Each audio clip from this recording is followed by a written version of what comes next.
Iya, iya memang klien saya si Pak Teddy itu dilaporin oleh ahli waris yang lain ya. Tapi sampai hari ini mungkin sudah hampir 1,5 tahun nih laporannya ini belum ada perkembangan. Padahal menurut eh, peraturan Kapolri itu bahwa untuk perkara yang sangat rumit saja itu dari penyidikan itu harusnya 120 hari ada kejelasan. Nah ini sudah setahun.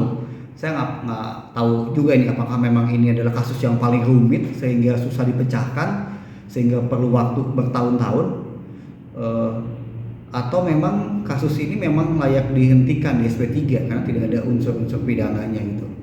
Jadi saya juga menghimbau kepada kepolisian Polda Jawa Barat untuk tegak lurus memeriksa kasus ini, jangan ada intervensi dari siapapun, karena saya yakin bahwa kebenaran akan muncul gitu. Jadi kalau memang tidak ada unsur-unsur tindak pidana, jangan dibuat-buat, jangan diada-ada, jangan ditambah-tambahin, ya harusnya dihentikan gitu, karena waktunya sudah sangat terlampau lama gitu. Itu aja sih update update sampai hari ini. Oke, terus Kita sudah minta pelindungan hukum sebanyak 2 kali. Kita sudah surati Kapolda Jabar juga, bahkan kita memohon untuk andil pejabat yang lebih di atasnya. Kita sudah tembuskan juga ke Kapolri, Kabid Propam Jawa Barat juga, Irwasta Jawa Barat, Kabid Polda Jawa Barat juga. Kita sudah tembusin ke mana-mana, tapi sampai hari ini belum ada titik kejelasan gitu, karena memang sebetulnya klien kami juga merasa terombang-ambing dengan statusnya ya, karena klien kami juga perlu status hukum yang jelas gitu. Karena menurut peraturan Kapolri nomor 12 tahun 2009 mengatur waktu penyelenggaraan penyidikan sebagai berikut. Pasal 31 ayat 2, 120 hari untuk penyidikan perkara yang sangat sulit, 90 hari untuk penyidikan perkara sulit, 60 hari untuk penyidikan perkara sedang, dan 30 hari untuk perkara mudah. Nah ini kan udah lebih dari 120 hari. Sementara di sini disebutkan bahwa 120 hari untuk penyidikan perkara yang sangat sulit. Kalau saya pikir sih ini jangan 120 hari ya. Kalau memang polisi benar-benar tegak lurus mendengar fakta-fakta yang dihadirkan oleh kedua belah pihak, melihat bukti-bukti yang ada, jangankan 120 hari ini, 1 jam juga selesai kayaknya. Karena kan mudah ini, perkaranya bukan tentang trading, bukan tentang robot, bukan tentang saham. Ini cuman warisan saja.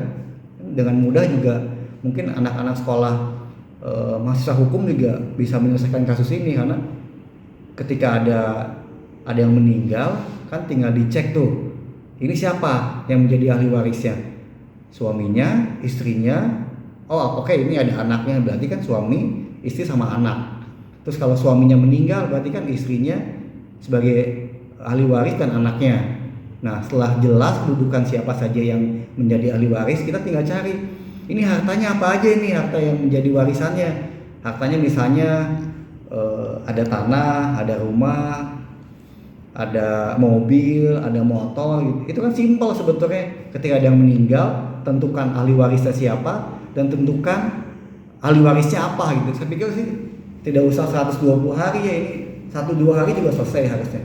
Kalau memang benar-benar mau menegakkan keadilan untuk memberi kepastian kepada pencari keadilan. Prosesnya sudah naik ke tahap penyidikan, mungkin saya juga tidak tahu pasti kenapa bisa naik tahap penyidikan, tapi untuk penghentian SP3 memang harus ada pada tahap penyidikan, bukan dalam tahap penyidik. Kalau lihat kita ke peraturan Kapolri itu perkara yang sangat sulit saja cuma 120 hari. Ini perkara yang sangat-sangat, saya ngomong 3 kali ini, sangat mudah. Tapi Polda Jabar masih bisa belum menentukan arah penyidikannya mau kemana. Hentikan atau terus proses, hentikan atau tersangkakan, itu aja sih sulit, tidak sulit buat saya. Nah, saya pikir gini, saya bukan mendahului teman-teman di kepolisian. Ini memang sangat sulit perkaranya karena polisi tidak menentukan, tidak mengetahui yang menjadi ahli waris dari si almarhum ini siapa. Tentukan dulu siapa ahli warisnya, tentukan dulu, budel dulu ahli warisnya, baru bisa berjalan kasus ini. Kalau gini kan dia sulit. karena itu akan terjadi percampuran antara harta waris yang dipergunakan atau dipakai sesama ahli waris yang masih ada, itu pasti akan kesulitan karena akan bercampur di situ. Berarti dulu laporannya ini Bang ya, penggelapan laporannya sih penggelapan aset warisan, terus ada tindak pidana pencucian uang. Saya baca sih ngeri juga ya, tindak pidana pencucian uang itu apa yang dicuci sama si Teddy itu. Kasihan juga sih saya lihat, karena kalau saya sih sebagai lawyer ya, memang jangan pernah menyembunyikan sesuatu yang sudah menjadi haknya gitu. Walaupun mau disembunyikan, walaupun mau ditutupi, walaupun mau dibuang, saya pikir itu tidak bisa. Karena Teddy dan adik Bintang itu adalah ahli waris, mau sampai kapanpun juga itu adalah ahli waris dari almarhum Ibu Lina itu.